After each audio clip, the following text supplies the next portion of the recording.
మంత్రం లేఖ రాసి గత 10 సంవత్సరాలుగా ప్రొక్యూర్మెంట్ దాని పేమెంట్ దాని అవినీతి మీద విచారణ చేయమని సందర్భంగా డిమాండ్ చేస్తున్నాం. అదే సందర్భంలో మేము 30 నెలలుగా మా శాఖలలో ప్రొక్యూర్మెంట్ ఏమైనా జరిగితే దానికి సంబంధించిన విచారణకు పర్వాలే, మాకే అభ్యంతరంలే. కానీ బట్టగాల్సి మీద వారేసి కష్టపడి యువజన కాంగ్రెస్ ఎన్ఏసీ నుంచి ఎదిగిన లక్ష్మణ్ కుమార్ గారు ఇలా పద్మశ్రీ అవార్డు గ్రహీత, ఈ దేశంలో అత్యున్నతంగా ఇచ్చే పద్మశ్రీ అవార్డు గ్రహీత, భారత కెప్టెన్, ఇటీవలనే మంత్రిగా తీసుకున్నటువంటి అజరుద్దీన్ గారిని విద్యార్థి రాజకీయాల నుంచి నేను చెప్తాను. అందుకే ప్రవీణ్ కుమార్ మా దగ్గర ఎస్పీ పనిచేసినప్పుడు మా నిబద్ధత తెలుసు, మా పోరాటం తెలుసు. వట్టిగానే గెలికి పుచ్చుకొని అనవసరంగా ఇబ్బంది పడద్దని చెప్తా ఉన్నా. కేటీఆర్ గారు కూడా మా శాసనసభ్యుడు, మీకు కూడా తెలుసు సోదర, అనవసరంగా ఎవడు ఏదో సమాచారం ఇస్తే గతంలో 10 ఏళ్ళు చేసిన కాంట్రాక్టరు ఆ నోటికాడి కూడు వేయిందని, అక్రమ సంపాదన వేయిందని తప్పుడు సమాచారం చేయవలసింది మాట్లాడకండి. మీరు విచారణ చేసుకోండి, లేదా బహిరంగంగా తాడు బొంగురం లేని మీ ప్రవీణ్ కుమార్ చెప్పండి. మేము ఏమైనా చేసినామో ఆ పేపర్లు బయట పెట్టమనండి. నా దగ్గర పేపర్లు మొత్తం రికార్డు తీసుకొచ్చినాం.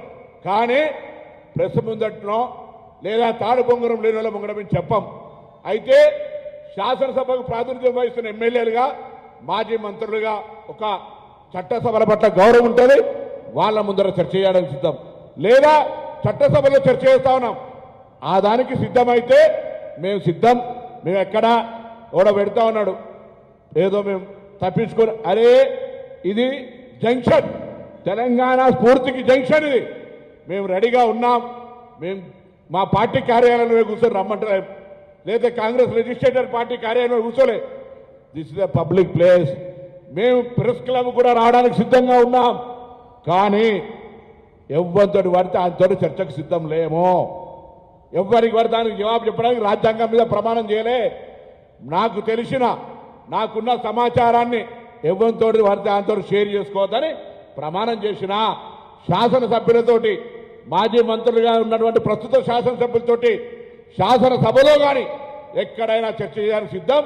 ఇది న్యాయమా కాదా మీరే ఆలోచన చేయండి. అదేవిధంగా నేను మరొక్కసారి కోరుతా ఉన్నా పాత్రికేయులందరినీ, ఆయన దగ్గర ఆధారాలు ఉంటే చూపెట్టమనండి, లేదా ఈ యొక్క ఆరోపణలు మొత్తం కొనుగోలుకు సంబంధించినటువంటి మొత్తం సంఖ్య నెంబర్ 2,000 కోట్ల, 5,000 కోట్ల, 10,000 కోట్ల మేము తప్పు చెప్తే ఆయన కరెక్షన్ చేసి చూపెట్టమనండి.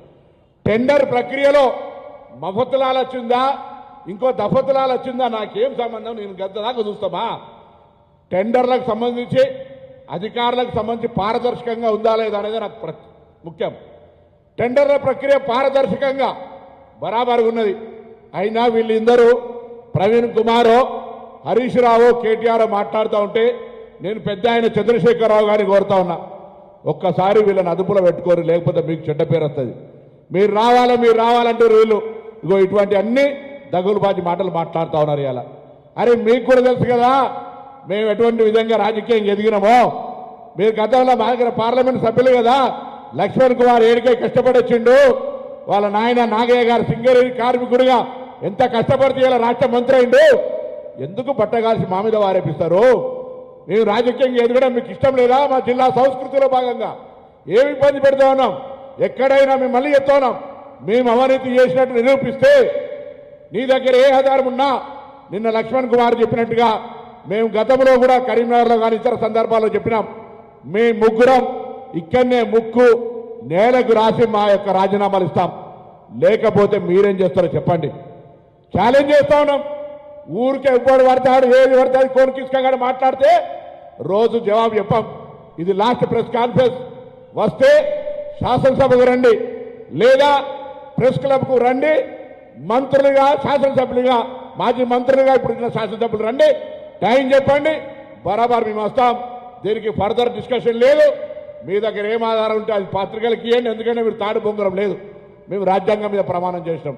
అంతకంటే ఎక్కువ చర్చ, ఎక్కువ వీళ్ళ గురించి పూర్తిగా దగులుబాజీ లెక్కలు ఉన్నటువంటి వాళ్ళ కోసం ఇంతకంటే ఎక్కువ మాట్లాడితే మంచిది కాదు. కాబట్టి మరొకసారి తెలియజేస్తా ఉన్నాం, మేము ప్రజాపాలన ప్రభుత్వంలో పేదలకు న్యాయం జరగాలని కాస్మెటిక్ ఛార్జ్ పెంచినాం, మెస్ ఛార్జీలు వాళ్ళకు ఉండేటువంటి డైట్ ఛార్జీలు పెంచినాం. పారదర్శకంగా మా యొక్క ఆలోచన మేరకు ఉప ముఖ్యమంత్రి గారు గ్రీన్ ఛానల్ ద్వారా పేమెంట్ చేస్తారు మీరు పెట్టిన బకాయిలతో సహా. మహాత్మా జ్యోతిబా పూలే 327 హాస్టల్ ఉంటే 301 ప్రైవేటు బంగ్లాలు ఉన్నాయి మీరు ఇచ్చినటువంటి పటాచౌపంకు. ఎవరు టీఆర్ఎస్ నాయకులు బంగ్లా ఉంటే ఆడో స్కూల్ శాంక్షన్ చేసి అరకొర వసతులతోటి పోల్ట్రీ ఫారాలను పెట్టినారు. ఇవాళ మేము ఇంటిగ్రేటెడ్ పక్కా బంగ్లాలు కడతా ఉన్నాం. వాళ్ళ సంక్షేమం మేము ఆడికే వచ్చినాం. మేము ఎస్సీ ఎస్టీ బీసీలుగా ఎదిగినాం. వాళ్ళ సంక్షేమం మా బాధ్యత. వాళ్ళు ఇచ్చే దాంట్లో నోటికాడ రక్తం కూడు తినేంత నీచ స్థాయికి దిగజారలే. నువ్వేమైనా గతంలో ఆ యొక్క సోషల్ వెల్ఫేర్ ఆఫీసర్ ఉండి నువ్వేమైనా తిన్నావు కావచ్చు, ఆ అలవాటు కొద్దీ ఏమైనా ఆలోచన చేస్తుండొచ్చు. మళ్ళొక్కసారి చెప్తున్నా, ఒళ్ళు నాలుక అన్ని దగ్గర పెట్టుకొని మాట్లాడేది ఇక్కడ తెలంగాణ ఉద్యమకారులుగా బలహీన వర్గాల బిడ్డలుగా భూమి మీదకే మొదటి తరం రాజకీయ నాయకులు ఎదిగిన వాళ్ళం. ఏది పడితే ఎవరు పడితే అది మాట్లాడితే జాగ్రత్త అనే మాట కూడా సందర్భంగా మనం చేస్తూ మేము మళ్ళీ చెప్తా ఉన్నాం. మేము పెరిగి పందలం కాదు, చర్చ నుంచి పారిపోతలేం. చర్చ ఎవరితో జరగాలో వాళ్ళతో జరగడానికి మేము సిద్ధం.